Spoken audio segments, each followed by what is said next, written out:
Bonjour. Alors aujourd'hui, je voulais vous parler de l'arrivée des premières lunes, donc des règles à l'adolescence, ce qu'on appelle les ménarches, les premières lunes, passage obligé pour chacune d'entre nous, on dira. Et si je vous en parle aujourd'hui, c'est parce que dernièrement, je suis allée en forêt avec des femmes de mon cercle de femmes et nous avons fait un rituel d'offrande du sang des lunes à la terre-mère.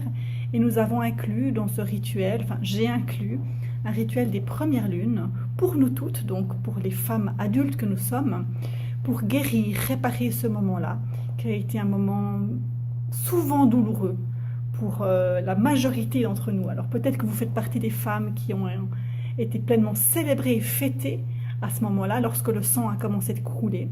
Vous aviez peut-être 11 ans, 12 ans, 13 ans, je ne sais pas.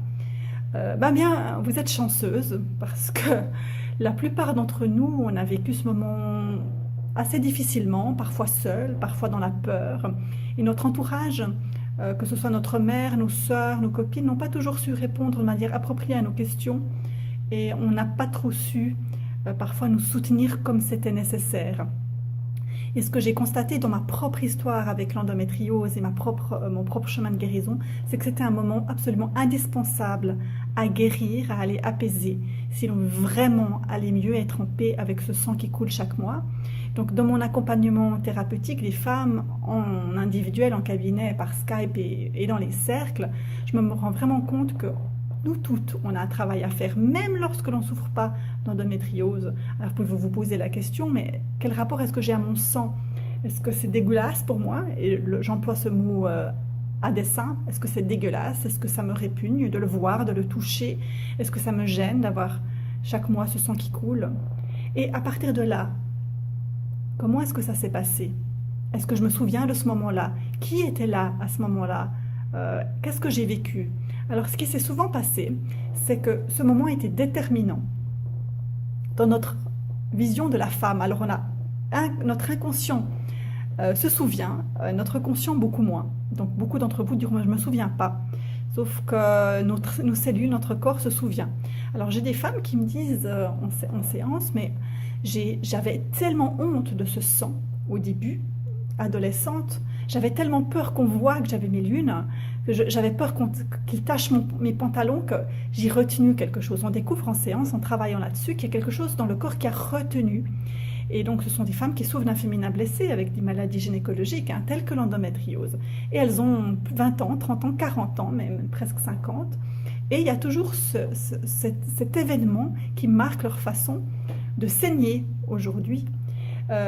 Beaucoup d'entre nous ont entendu des messages ou ont reçu des croyances de leur mère du style ah ben maintenant tu as tes règles, attention au danger, danger, les garçons c'est dangereux parce que tu risques de tomber enceinte. Donc qu'est-ce qu'on a fait? On a associé ce moment, qui est pourtant un moment merveilleux, du passage de l'adolescence, enfin de la vie d'enfant à l'adolescence, au danger, au risque. Donc c'est vraiment toute l'ambivalence de ce moment-là, puisque d'un côté, beaucoup de femmes associent le sang et le cycle au fait de pouvoir tomber enceinte ou pas, et d'un autre côté, on nous a dit c'est dangereux. Il y a eu certaines d'entre nous qui avaient des mères qui n'étaient pas à l'aise avec ça, ou qui elles-mêmes avaient des douleurs, ou qui subissaient ce cycle, et donc qui ont dit mais attention, voilà, t'es une femme, tu vas voir, c'est douloureux, c'est difficile. Et parfois on s'en souvient pas aujourd'hui. Sauf que ça détermine toujours notre rapport au cycle. Et toutes les douleurs prémenstruelles, les douleurs menstruelles et les maladies gynécologiques peuvent être déterminées par cet événement-là. Donc, en tout cas, moi j'ai constaté que c'était vraiment un événement clé, même si on ne s'en souvient pas. Donc voilà, c'est quelques pistes importantes que je vous suggère de suivre dans votre propre chemin de guérison, de votre féminin blessé, que ce soit une endométriose ou toute autre difficulté avec votre corps, avec votre cycle. Parce que c'est absolument important. Et je vous rappelle que dans les sociétés plus traditionnelles, on continue de célébrer et de fêter des moments de passage, des rites de passage aussi importants que la vie de l'enfant à la vie du jeune adulte finalement.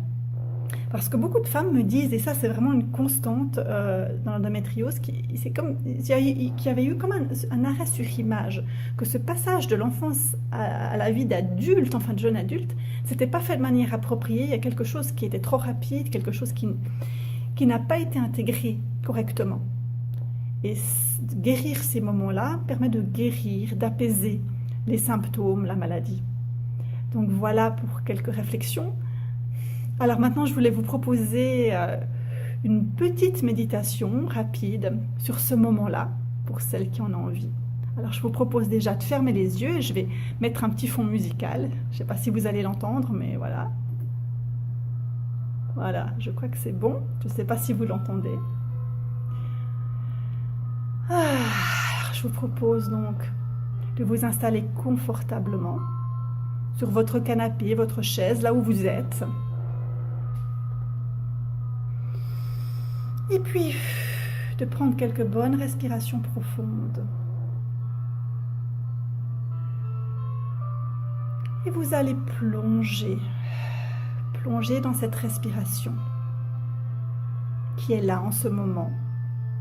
Vous allez suivre le fil de la respiration, comme un fil qui descend.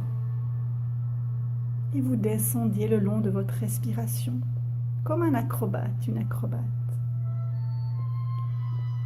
Et préparez-vous à une rencontre,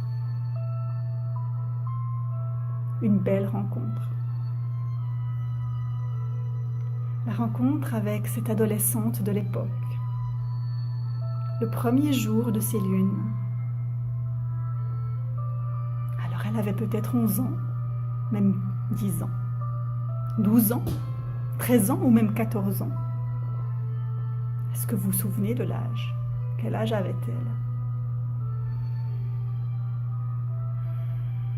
Et vous allez, du fond de cette profondeur, de ce lieu intime que vous avez rejoint, au fond de vous, vous allez observer, chercher cette adolescente.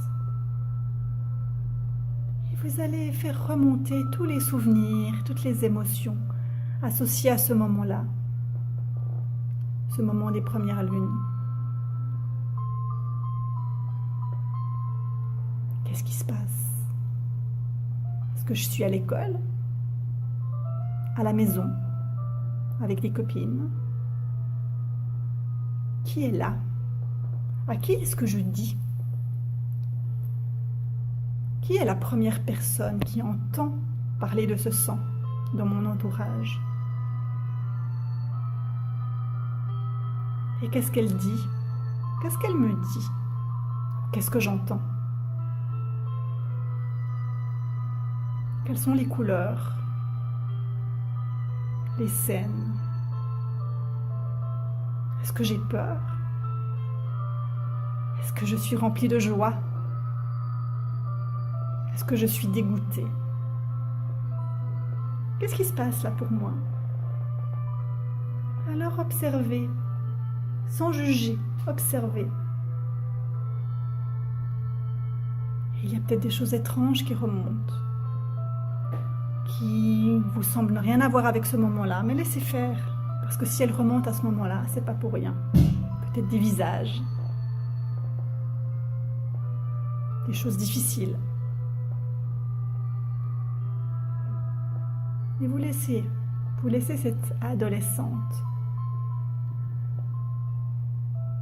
vous montrer ce qu'elle a à vous montrer en ce moment. Juste là.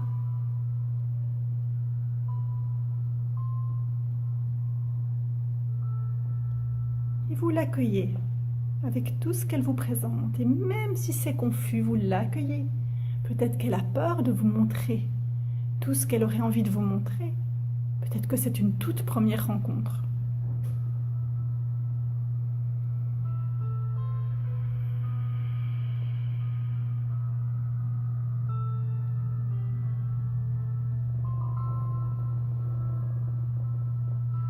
Nous allons appeler la bénédiction de la grande déesse pour cette adolescente. Nous allons appeler la bénédiction de la Terre-Mère pour cette adolescente.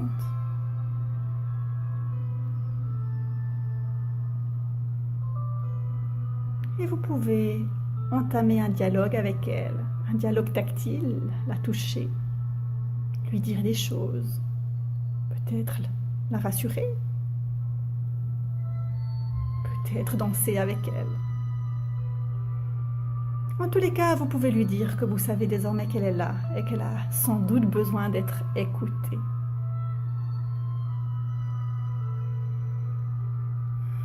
Alors tranquillement, vous allez la lâcher, lui lâcher les mains si vous la teniez. Lui dire au revoir, à tout bientôt. Et puis vous allez remonter le long de ce fil de la respiration.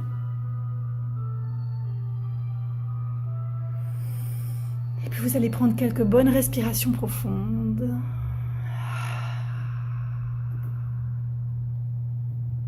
Commencez de bouger les bras, les jambes, et puis vous allez pouvoir ouvrir les yeux.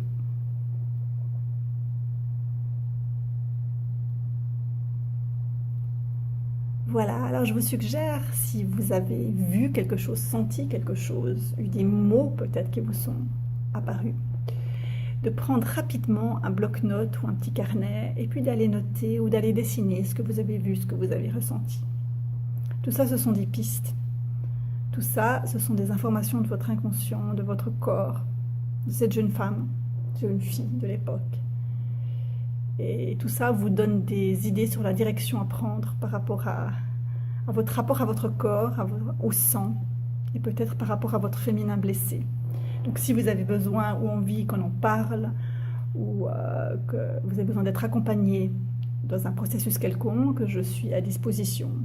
Mais en tous les cas, je vous invite à prendre bien soin de vous et à prendre soin de cette adolescente d'une façon ou d'une autre. Voilà, je vous souhaite une bonne journée et je vous dis à une prochaine fois.